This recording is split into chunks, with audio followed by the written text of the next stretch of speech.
महाराष्ट्राचे कुलदैवत मानली जाणारी तुळजाभवानी ही नेपाळच्या राजघराण्याची ही कुलदेवता आहे. पण ही महाराष्ट्रातील तुळजाभवानी नेपाळला कशी गेली त्यासाठी ही रील पूर्ण बघा. तर झालं असे की कर्नाटकी घराण्याचा हरिसिंह हा बिहारच्या चंपारण्यचा राजा होता. त्यांच्या देवघरात तुळजाभवानीची मूर्ती होती.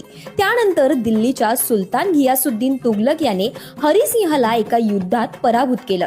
तेव्हा हरिसिंह आणि त्याचा मुलगा जयपाल सिंह नेपाळला गेले. नेपाळमध्ये तेव्हा मल्ल राजांचं राज्य होतं.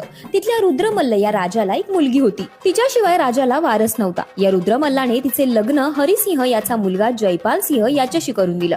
मल्ल घराण्याला वारस नसल्याने सर्व सत्ता जयपाल सिंहकडे आली. साक्षात तुळजाभवानीचा आशीर्वाद कायम आपल्या पाठीशी असल्याची भावना त्यांच्या मनात आली. त्यानंतर हरिसिंहाच्या वंशजांनी नेपाळमधील भक्तपूर या ठिकाणी तुळजाभवानीच्या मूर्तीची प्रतिष्ठापना केली.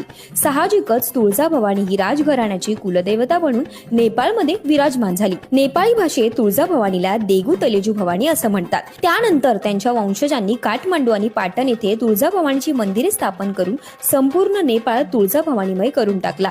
या गोष्टीतून एकच गोष्ट कळते की भक्तीला कोणतीही सीमा रोखू शकत नाही. तर तुम्हाला ही स्टोरी कशी वाटलीये कमेंट करून नक्की कळवा.